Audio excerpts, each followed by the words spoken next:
Hi, everybody, and welcome to the Growth Execution Podcast. I'm here every single week to talk with entrepreneurs, growth leaders about their businesses, how they got going, how they're growing, etc. Delighted to be joined this week and really be looking forward to this one with Rob Kessler of $1 Million Collar. How are you, Rob?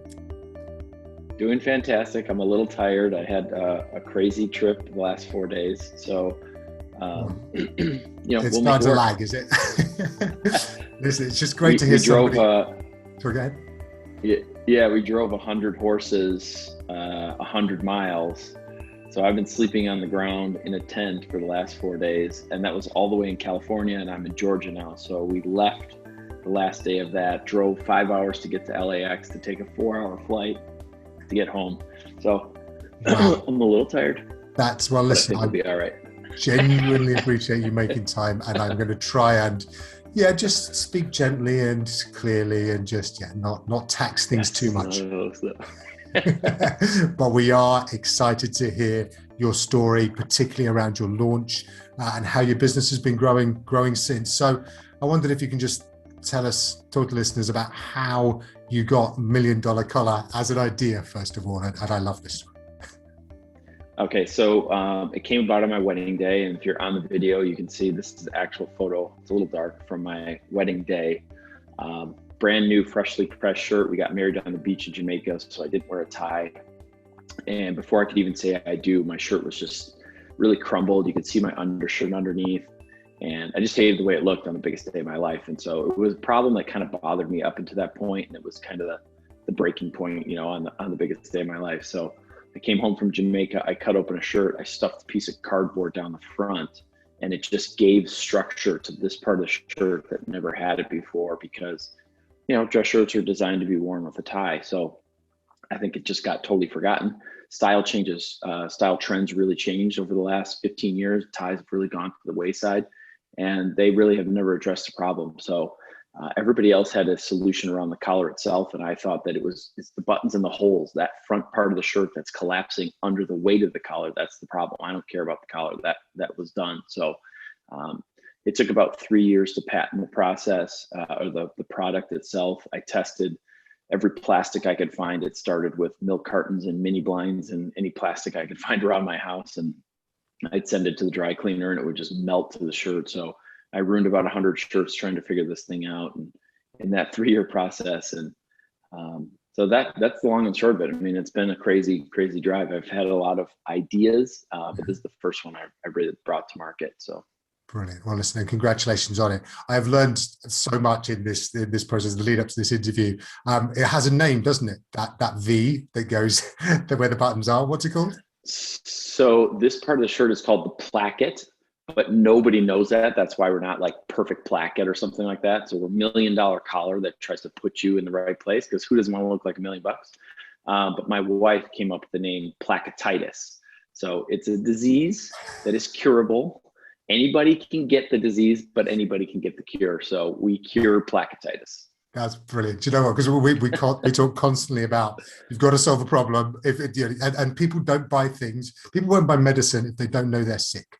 So you have now identified the illness and you have the medicine for it. I can't tell you how many people have said, you've made me acutely aware of a problem I never knew I had. But once you see the difference between a sloppy shirt and a shirt with $1 million collar, it's night and day. And then every other shirt you see out there, you're like, dude, what's wrong with you? I mean, and we get reviews and comments all the time, and people are like, people just look at me and they're trying to figure out like why I look so put together, but they can't really figure out why. And it's really cool that they don't really know. It's not like this really obvious thing. Yeah. It's just a subtle little touch that everything is in place. Everything's where it should be. And you don't have to have a tie on to be, put together. Yeah, listen, I love how you've gone about this. Obviously, I love the concept as well of how you got about it. And now you are out and selling in multiple countries, right? Rather than, just in where you are. What's that journey been like? So you've had the idea, you've got the patent, you are there, you and your colleagues are out there kind of pitching it. What's your growth story from then on? How would those listeners be able to kind of pick up some ideas from you? Well, I'll tell you, we originally were going to make our own dress shirt. We did a Kickstarter in 2014, about a year before our launch, and we were trying to raise $40,000. I hear your accent. I say pounds because my brother lives in Europe too. We were trying to raise $40,000, I'll do the maths in my head. and we only got to about $16,000 or $18,000. But the unequivocal feedback from that was, why can't I upgrade the shirts I already own? And why not license the technology to brands that already make the shirts that I already love? And so we took a real hard look and said, well, damn, I mean, we didn't get our goal. And that was, we felt crushed at first. It was like, look, these people put up their money. They're willing to buy this product. And they said, you know what? I would rather it be this way or this way. So we retooled everything. And I made it a universal design that can go into any shirt. And so within that time from 2014 to end of 2015, we totally pivoted the company based on customer feedback. And now, we launched in January of 2016. We're at almost 400,000 units sold, sales in like 121 or 122 countries. And so, we really, really had to just listen to the customers. And, you can think you have the greatest product in the world, which I thought I did, but the difference right now is $20,000 worth of inventory of shirts takes up this whole room. I can fit $20,000 worth of inventory in a shoebox. So it's a whole different, the shipping, like all these different dynamics came into play when we pivoted to just the aftermarket, upgradable product. Perfect. And we spent a lot of time talking about sales collaboration and partnerships, and some of the businesses, some of the shirt makers that you're working with are huge, right? We are in some major conversations. I'll tell you what, these guys are really stubborn, and I said, well, just offer your regular old shirt that you always sold, and then offer ours for $5 more, $10 more, and see what the difference is. Well, we don't want this one to be, we don't want to say that this is a poor quality. I'm like, look, Apple comes out with a new phone every single year. Every car manufacturer is like, this is our greatest car ever. Well, yeah, I better be. I don't want the 5-year-old model to be better than this one. Like, why do they say that in every ad?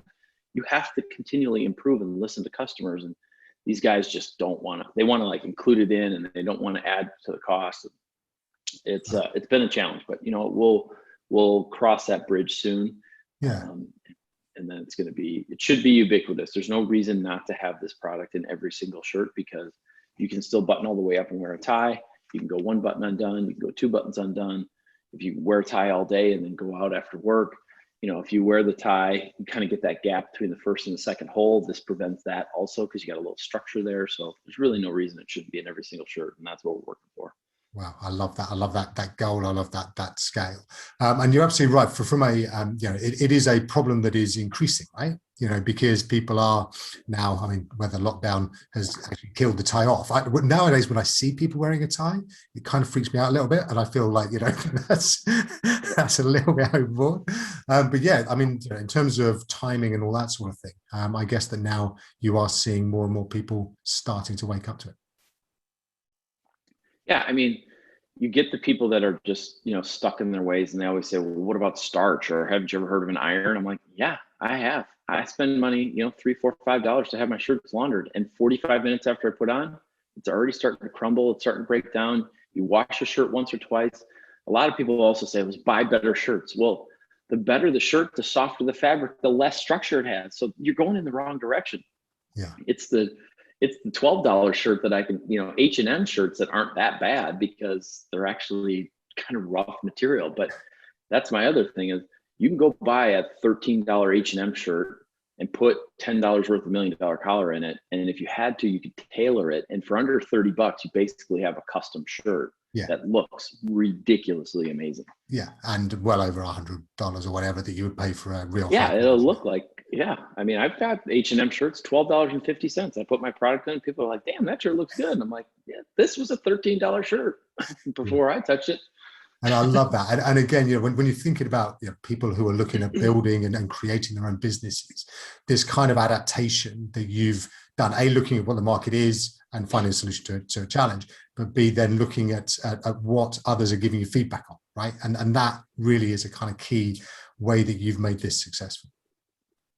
Well, yeah, and you have to, I always look at things from the customer's perspective, and it's been a bit of my downfall because, the one biggest challenge we have with this product is it has to be sewn into your shirt. I mean, the beauty is it has to be sewn in, Yeah. and most people around the world are used to tailoring their clothes, and it's really not a big deal. In the US, people are lazy as all get out. So if the shirt doesn't fit off the rack, Yeah. they won't buy it.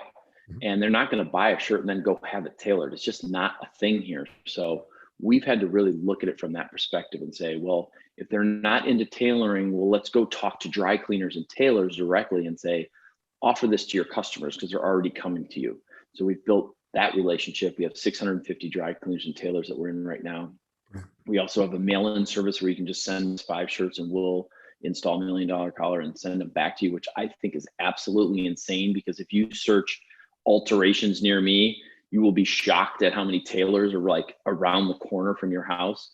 Yeah. But people are just, you have to like continually offer those types of products. And then the final thing that we have is we're buying wholesale, Calvin Klein, Tommy Hilfiger, Ralph Lauren, all the biggest brand name shirts, installing $1 Million Collar and then just selling the shirt done. So it's brand, a size, a color, it's already got the product in. So trying to eliminate all the objections for people is where I spend most of my time thinking. Yeah, that's brilliant. And again, great advice for anybody else out there is you've got to be thinking about it from the viewpoint of those that you're looking to sell, and whatever objections come up, how can you fix it?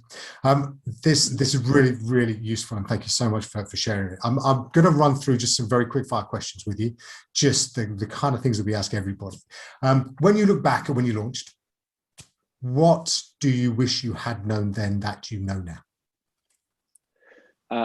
We went with YouTube fashion influencers early. It started to take off, and then we kind of pivoted from that, and I wish I would have stuck with that. And I wish what I did learn is that the smaller they are, the better they are, because the audience actually cares what they have to say.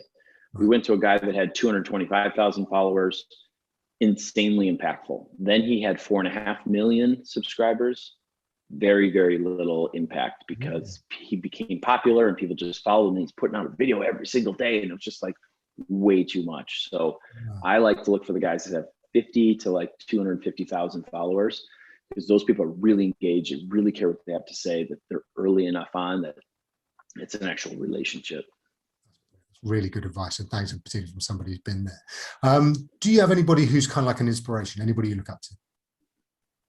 I look up to my dad. He started from absolutely nothing, borrowed $700 from my grandpa, didn't know what he was going to do with his life, and became the 3rd largest independent jeweler in the Midwest, or in the US. And, I love talking to him and hearing his advice, and counterbalance from that is, my mom. I mean, she was just the opposite. They filled in each other's gaps. As for me, as parents, they're just 2 totally different people. My mom is very, very conservative and like cautious on her decisions, and very leery about things. My dad, like, just go, like, figure it out, so I got both of those worlds. It was awesome. Wow, that must have been a great contrast, and I guess you kind of pick the conversations you want to have with them, right? Yeah, no, I mean, yeah, it's just my mom always freaks out. I mean, I'm 43 years old, and even when I went on this trip, she's still like, be safe. And I'm like, okay. Millions of people do this. Yeah. That's so brilliant. Excellent. What advice would you give your younger self? Go for it. I mean, I talked myself out of business ideas when I was young because I just thought I was too young. The beauty now with the internet is you can be anybody you want. You can be any age you want. You can have any, persona out there. Like, I can build a website right now that looks very professionally done with Wix or something free, and put myself out there without being me, at 16 years old or 17 years old when I was coming up with my first ideas, and look like a professional business. Back then I had to call somebody and you can hear my squeaky little, 16-year-old voice or something, or I have to go face them face to face. Now you don't have to do that anymore. And I've got several ideas that I wish I would have pursued from then, up until now. you only got one shot at this life, you know, and my wife and I, people always ask me like what I do. And I have a hard time answering that because I'm a 50-ton master yacht captain. I'm an inventor. I'm a businessman. I'm a real estate investor. Like I do all this stuff and I'm just like, it's because it's interesting to me. And I don't really think of it as work. And I don't know. I'm just like I guess like I'm a businessman. It's just a weird thing to say. I don't even know how to answer it. It's just like a weird question, but we've followed our passions and we've been able to make money doing it. And, you know, there's no path anymore. You know, it's not the get a job when you're 22 right out of college and work that until you retire. Like that's very, very rare anymore. Yeah. We've lived several lives in just a few years that my wife and I have been together, and it's insane. We've moved across the country twice, and who knows what's next. That's so exciting, and I think a lot of people will resonate with so many people listening in, because that choice of entrepreneurship, of doing the thing that you feel you were here, you know, to do in this particular moment in time, there's such a strong draw, isn't it, for so many people. Do you think my own father fired me, so I knew that I couldn't work for anybody else. And there's so many people who realize that as well. It's like, I just don't like being bossed around, particularly not by my dad. Is there anything you would do very differently if you had your time again? No, you know what? The decisions I made led me to right now, and I couldn't be happier with where I'm at right now. So I don't want to look back with regrets. People that sit there and say, I wish I had done this, or I wish I had done that. I don't do that. Like, I've been on a horse 5 times before I did this trip, and we went for 4 days, 8 hours a day in 110-degree heat. It was blisteringly brutal, but you know what? I just did a 100-mile horse drive in 4 days. That's pretty freaking rad. So we just like to say yes, and we do all kinds of stuff, and you know, just no regrets, man. You don't want to look back. I mean, if you ever interview older people, I love listening to Gary Vee, and he talks about it a lot. People on their deathbed just sit there and talk about all the things they wish they had done. And people come up with all excuses in the world. Just do it. I was going to ask you what your advice would be to somebody just starting out. I'm guessing I might have just heard it. Yeah, I mean, if you're starting out, you know, you got to have your income, you know, make sure that you have some stability. Don't be a maniac. I mean, I started several businesses while I was working at another job. I worked that to pay my bills, and then I'd come home at night and work until I couldn't keep my eyes open anymore. I mean, if I could go work all day and go to college all day and then go to the bars all night in college, and I figured I could, you know, after when you find something else that you're passionate about other than drinking and hooking up with girls, then you can, you know, find a business and start something that you care build about. The resilience, you'd build the ability. Well, you'll have the energy, you know, if it's something that you truly care about, you have the energy to do it. I mean, I'm running 3 businesses right now. I'm pretty much by myself. I mean, my wife helps with the boat business. I've got partners in the other 2, but I got my hands in 3 different things, and we just bought a 5-acre property, so I've got that to handle as well. So I like my plate full. I like a lot of things. Yeah, well, we're getting horses here, so that was like my throw into. Do you like horses or not? Because we're gonna basically live with them for the next 4 days. So. Yeah, now you know. We're in. We're getting the horses. Fantastic. So, and what's next for $1 Million Collar? What's this year look like? You know, the big goal is licensing the technology to a bigger brand. I mean, they all say that we're the first to do this or the first to do that, and that's all a crock. No one wants to be first, but nobody wants to be last. So if somebody will come out and say, and we've got some conversations going, the first guy, every domino follows right after. Yeah. No, so licensing is the big deal. That's what we're working on right now. And then we did a spin-off company because we're always trying to make it easier. So we did get into the dress shirt game eventually, and that's called Go Tyless, which is really a challenging business because there's so many aspects of every dress shirt that, you know, from the cut to the color to the fit it's just crazy. Yeah, but wow. What we did come up with that we're just launching, which I'm super excited about, is I can digitally print any logo on fabric. So instead of your traditional, and I can see it on your shirt, left chest embroidery. Yeah. So instead of that, imagine it printed right and built into the shirt. So now you have your shirt that is very good looking. It's in the cuffs, it's in the collar, it's inside of the placket. The print quality is insane. The shirt quality is insane. You know, if you need promo shirts, if you're a hotel, restaurant, a bar, a car dealership, anybody that's got a logo that has some type of uniform, I mean, there's just an endless opportunity that we're going to be working on. So I'm super excited about that. Oh, wow. It looks really, really good. And I mean, the reason I've got a polo shirt, so clean, just as an aside, is because I think having a logo on a formal shirt just didn't look as good. So, but the way that you've done it there is amazing. Those watching on video will be able to see it. Those that are listening on the audio, sorry, go find the video. It'll be on YouTube, obviously. But listen, Rob, how can people get in touch with you when they want to? So our Instagram is $1 Million Collar. We're at $1 Million Collar on Facebook. Email is rob@$1 Million Collar. If anybody's in business, has questions, wants a partnership, definitely reach out. I'm on LinkedIn. Rob Kessler 3, I think it is my LinkedIn. So check us out there. We're on Amazon all over the world. So if you're outside of the US and you want to try our product, shop on Amazon. It'll be there in a couple of days and you can go get them put into your shirts. Fantastic. Listen, particularly because I've already been through the last few days, and thank you so much for making time today. You can go away, relax, sleep. I got a nice little nap in, so that's all I needed. I'm good to go now. Tactical. Well done. Brilliant. Listen, Rob Kessler of millioncollar.com. Thank you so much for your time today. Really good to catch up. Thank you. Yeah, it was a blast.